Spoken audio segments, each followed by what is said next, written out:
नमस्कार, उत्तराखंड न्यूज देख रहे हैं आप। मैं हूं आपके साथ नेहा दुबे।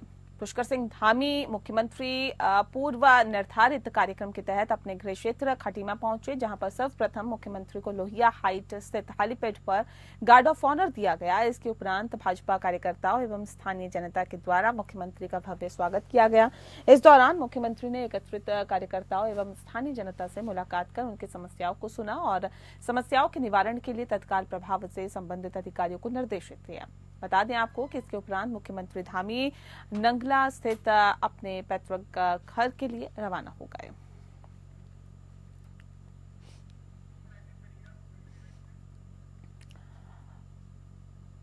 तो बता दें आपको कि मुख्यमंत्री पुष्कर सिंह धामी पूर्व निर्धारित कार्यक्रम के तहत अपने गृह क्षेत्र खटीमा पहुंचे, जहां पर सर्वप्रथम मुख्यमंत्री को लोहिया हाइट स्थित हेलीपैड पर गार्ड ऑफ ऑनर दिया गया। इसके बाद भाजपा कार्यकर्ताओं एवं स्थानीय जनता के द्वारा मुख्यमंत्री का भव्य स्वागत किया गया। इस दौरान मुख्यमंत्री ने इकट्ठे होकर कार्यकर्ताओं को स्थानीय जनता से मुलाकात कर उनकी समस्याओं को सुना और समस्याओं के निवारण के लिए तत्काल प्रभाव से संबंधित अधिकारियों को निर्देशित किया है। बताया जा रहा है कि मुख्यमंत्री धामी नगला स्थित अपने पैतृक घर के लिए रवाना हो गए।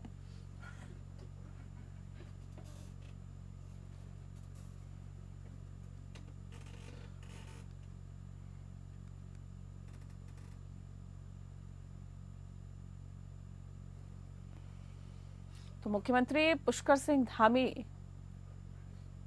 जिस तरह से निर्धारित कार्यक्रम था उसके तहत अपने गृह क्षेत्र पहुंचे खटीमा, और यहां पर सबसे पहले मुख्यमंत्री को लोहिया हाइट स्थित हेलीपैड पर गार्ड ऑफ ऑनर दिया गया। बता दें कि इसके बाद भाजपा कार्यकर्ताओं और स्थानीय जनता के द्वारा मुख्यमंत्री का भव्य स्वागत किया गया। इस दौरान मुख्यमंत्री ने इकट्ठे होकर कार्यकर्ताओं एवं स्थानीय जनता से मुलाकात कर उनकी समस्याओं को सुना। सत्यजीत सरकार ज्यादा जानकारी के साथ सीधे फोन लाइन पर जुड़ गए हैं। सत्यजीत, क्या कुछ खास कार्यक्रम रहा मुख्यमंत्री का, विस्तार से बताएं। तो बता दें, मुख्यमंत्री पुष्कर सिंह धामी ये जनप्रतिनिधियों से मुलाकात कर अपनी जनसमस्या सुनी, जहाँ पे लाखों की संख्या में लोग पहुंचे हुए थे, हजारों की संख्या क्या होता, लाखों की संख्या में पहुंचे हुए थे, जिस तरह भीड़ वहाँ पे देखने को मिला है। जिसमें जब मुख्यमंत्री पुष्कर सिंह धामी ने यहाँ पे देहरादून से रवाना होकर पहले अपने हेलीपैड के माध्यम से अपने जो आवास है, स्थानीय आवास खटीमा में ही है, वहाँ पहले पहुंचे हुए थे। वहाँ पे उस दौरान मुख्यमंत्री पुष्कर सिंह धामी ने लोगों से मुलाकात की और जन समस्या को लेकर लोगों की समस्या सुनी। लेकिन इस बात करें, उसमें कई जो जन समस्या की बात करते हैं कि पुलिस के माध्यम से कार्रवाई नहीं हो रहा है। एक पीड़ित महिला थी, उन्होंने अपने बैग को मुख्यमंत्री के सामने रखा गया कि उसका समस्या नहीं सुना गया था। इसको लेकर मुख्यमंत्री पुष्कर सिंह धामी के सामने वो बात कही गई थी। इसको लेकर मुख्यमंत्री पुष्कर सिंह धामी ने जन समस्या को सुना और लोगों से समाधान किया, तत्काल समाधान किया। और शुक्रिया आपका सत्यजीत, तमाम जानकारी हम तक पहुंचाने के लिए।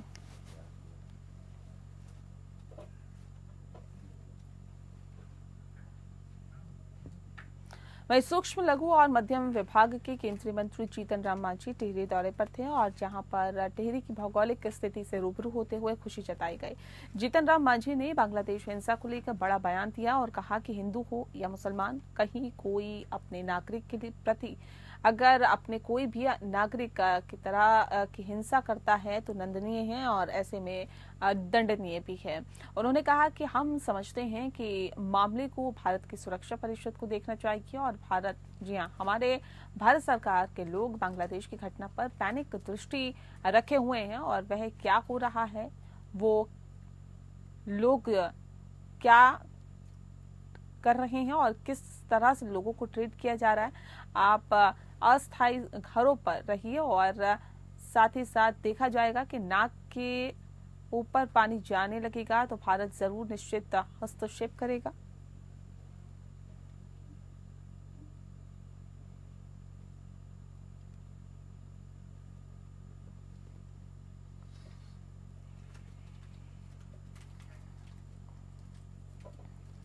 तो बता दें आपको कि बांग्लादेशी घुसपैठियों और के साथ ही बांग्लादेश में जो फिलहाल हो रहा है उसके ऊपर ही सूक्ष्म एवं लघु मध्यम विभाग के केंद्रीय मंत्री जीतन राम मांझी टिहरी पहुंचे और टिहरी की भौगोलिक स्थिति के बारे में बताया गया और टिहरी की भौगोलिक स्थिति से रूबरू होते हुए खुशी जताई गई। जीतन राम मांझी ने बांग्लादेश हिंसा को लेकर बड़ा बयान दिया है।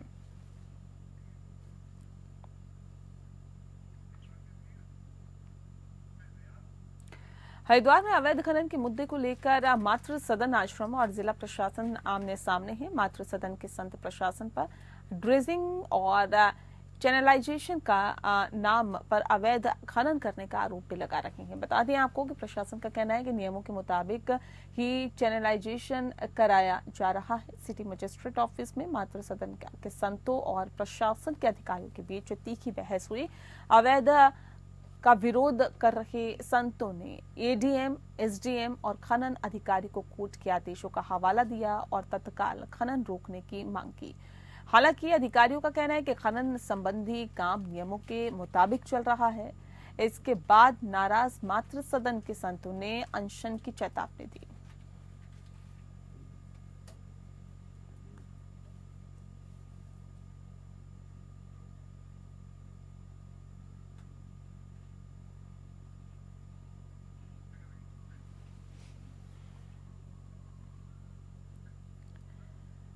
मसूरी नगर निकाय चुनाव और जिला पंचायत चुनाव को लेकर कांग्रेस के देहरादून निकाय प्रभारी प्रकाश जोशी ने कांग्रेस भवन में कार्यकर्ताओं के साथ बैठक कर चुनाव की रणनीति पर चर्चा की और आपसी तालमेल के साथ कांग्रेस प्रत्याशियों को विजय बनाने के लिए एकजुट होकर कार्य करने के लिए सभी कार्यकर्ताओं से आह्वान किया। कांग्रेस प्रभारी प्रकाश जोशी का मसूरी पहुंचने पर कांग्रेस कार्यकर्ताओं ने जोरदार स्वागत किया। शहीद स्थल झूलाघर पर प्रकाश जोशी और कांग्रेस कार्यकर्ताओं ने राज्य आंदोलनकारी शहीदों को श्रद्धांजलि अर्पित करने के बाद कांग्रेस भवन में बैठक का आयोजन किया।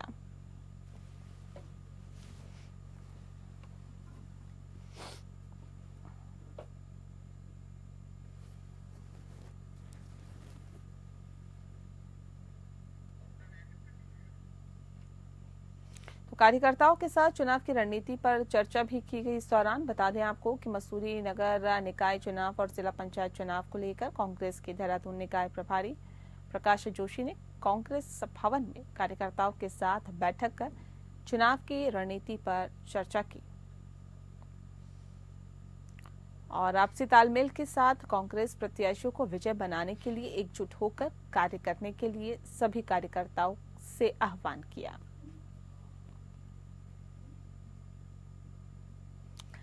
बता दें कि कांग्रेस प्रभारी प्रकाश जोशी का मसूरी पहुंचने पर कांग्रेस कार्यकर्ताओं ने जोरदार स्वागत किया।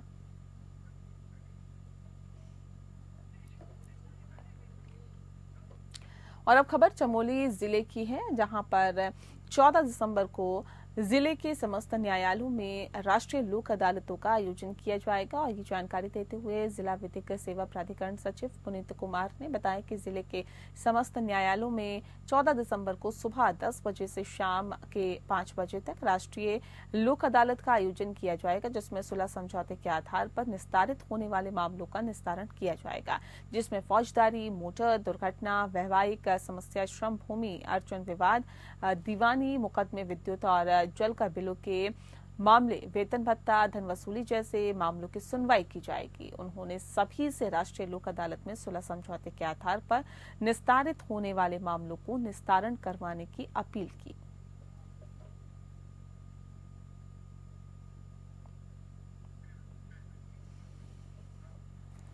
विकासनगर के सहसपुर थाना क्षेत्र के अंतर्गत लाघा रोड पर हर्बल दवा कंपनी में नशीली दवा बनाने वाली फैक्ट्री पर पुलिस ने नारकोटिक्स विभाग ने छापेमारी की है। हर्बल फैक्ट्री की आड़ में नशीली दवाइयों का निर्माण करने वाली अवैध फैक्ट्री का दून पुलिस ने भंडाफोड़ किया है। फैक्ट्री के मालिक सहित 3 आरोपियों को पुलिस ने गिरफ्तार किया है। आरोपियों के कब्जे से भारी मात्रा में नशीली दवाइयां और सिरप भी बरामद किए हैं।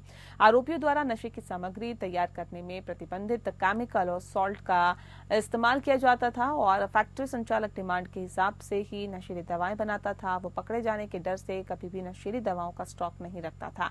आरोपी द्वारा पूर्व में सेलाकुई क्षेत्र में एक फैक्ट्री में काम करता था, जहां से उसने नकली दवाई बनाने की काम सीखा था। बता दें आपको कि फिलहाल पुलिस ने सहसपुर थाना क्षेत्र में संबंधित धाराओं में मुकदमा दर्ज कर लिया है।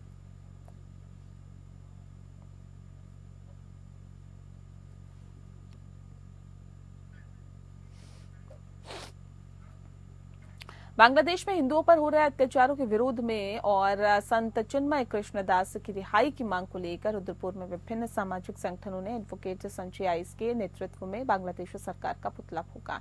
एडवोकेट संजय आइस और समाजसेवी परिमल राय ने कहा है कि बांग्लादेश में हिंदुओं पर अत्याचार, मंदिरों और देवी देवताओं की मूर्तियों को तोड़ना, महिलाओं के साथ बलात्कार जैसी घटनाएं और अल्पसंख्यकों से जमीन छीनना जघन्य अपराध है। ये न केवल बांग्लादेश बल्कि पूरे विश्व और मानवता के खिलाफ है। युवा नेता विकास विश्वास ने कहा है कि भारत सरकार को बांग्लादेश सरकार पर दबाव बनाना चाहिए और अंतर्राष्ट्रीय स्तर पर इस मुद्दे को उठाना चाहिए। उन्होंने तत्काल शांति सेना भेजने और हिंदू धर्म गुरु चिन्मय कृष्णदास की रिहाई की मांग की। काशीपुर बाईपास मार्ग एग्रेशन चौक स्थित मोबाइल मंत्रा में रात को दीवार काटकर लाखों रुपए के मोबाइल की चोरी हुई है। दुकान स्वामी का कहना है कि लगातार रुद्रपुर में चोरी की वारदात बढ़ती जा रही है। पूर्व में भी विशाल मेगावाट के सामने दिन दहाड़े शीशा तोड़कर लाख रुपए की चोरी हुई थी, यानी कि तकरीबन 5 लाख रुपए की चोरी की बात सामने आई थी। मौके पर पहुंचे व्यापार मंडल अध्यक्ष संजय जुनेजा और पूर्व विधायक राजकुमार ठुकराल ने आक्रोश जताया और कहा कि पुलिस अगर अपनी ड्यूटी सही से करे तो यहां तक की नौबत ही न आए। उन्होंने रात के समय पुलिस के चीता बाइक का गश्त लगाने की मांग की। तो लगातार चोरी की घटनाएं बढ़ती हुई दिखाई दे रही है उत्तराखंड में और यही वजह है कि रुद्रपुर में भी इस तरह के जो मामले बढ़ते जा रहे हैं। दीवार काटकर लाखों रुपए की चोरी को अंजाम दिया गया है और लाखों रुपए के मोबाइल पर हाथ साफ किया गया। दरअसल व्यापार मंडल के अध्यक्ष और पूर्व विधायक राजकुमार ठुकराल पहुंचे और पुलिस की कार्यप्रणाली पर सवाल उठाया और कहा कि रात में अगर पुलिस की गश्त हो तो इस तरह की वारदातें न हो। तो पुलिस किस तरह से काम कर रही है उस पर सवाल यहां पर उठाए गए।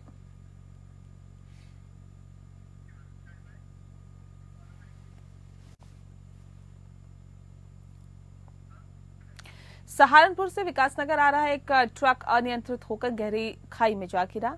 बता दें कि विकासनगर जाते वक्त आसन पुल के पहले थोड़ा सा पहले एक सड़क हादसा हुआ था और ट्रक में प्लाई बोर्ड भरा हुआ था।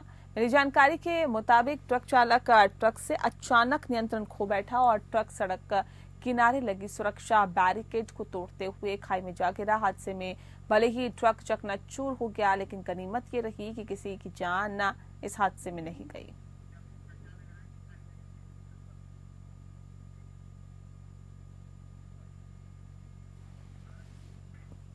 हरिद्वार की श्यामपुर थाना पुलिस ने बीते दिनों रवासन नदी के किनारे हुई युवक की हत्या का खुलासा कर दिया है। सट्टेबाजी की लत मृतक अभय शर्मा को हरिद्वार खींच लाई और उसके दोस्तों नीरज और नागेंद्र ने पहले रस्सी से गला दबाकर मौत के घाट उतार दिया और फिर चेहरे को पत्थर से कुचलकर फरार हो गए।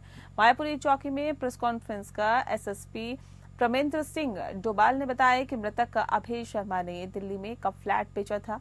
पैसों के लालच में उसके दोस्तों ने उसकी हत्या कर दी और इसकी साजिश भी रची और उसे हरिद्वार के एक तांत्रिक होने की जानकारी दी। सट्टे का नंबर पाने के लिए कुछ दिन पहले तीनों दोस्त हरिद्वार आए और इस दौरान नीरज और नागेंद्र ने अभय की हत्या कर दी और फरार हो गए थे। नीरज नाम के आरोपी की गिरफ्तारी कर ली गई और फरार चल रहे नागेंद्र को भी जल्द ही गिरफ्तार कर लिया जाएगा।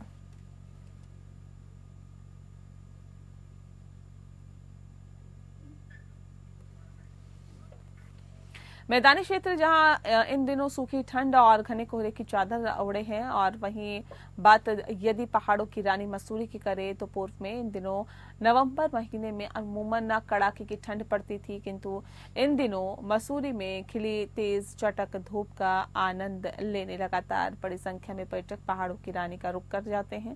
पहले देखा जाता था कि सिर्फ वीकेंड पर ही पर्यटकों की भीड़ आती थी, किंतु अब पूरे सप्ताह ही पर्यटक बड़ी संख्या में मसूरी के मौसम का दीदार करने पहुंच रहे हैं, जिससे न सिर्फ स्थानीय व्यापारियों के व्यापार में बढ़ावा हो रहा है बल्कि होटेलियर्स जो हैं उनके चेहरे भी रौनक से खिले हुए दिखाई दे रहे हैं। मसूरी पहुंचे पर्यटकों ने कहा है कि इस समय मसूरी का मौसम बेहद खुशगवार है, वो लोग इस मौसम का भरपूर आनंद ले रहे हैं। वहीं मसूरी होटेलियर्स एसोसिएशन के अध्यक्ष संजय अग्रवाल ने कहा है कि इस समय मौसम का भरपूर आनंद लेने के लिए पर्यटक बड़ी संख्या में मसूरी की ओर जा रहे हैं और दिसंबर में मसूरी विंटर कार्निवल के दौरान मसूरी और भव्य तरीके से पर्यटकों के स्वागत के लिए तैयार है। मसूरी व्यापार मंडल के महामंत्री जगजीत कुकरेजा ने भी पर्यटकों की आमद पर खुशी जताते हुए कहा है कि पर्यटकों के आने से आज मसूरी के हर छोटे बड़े व्यापारी के व्यापार में इजाफा हो रहा है।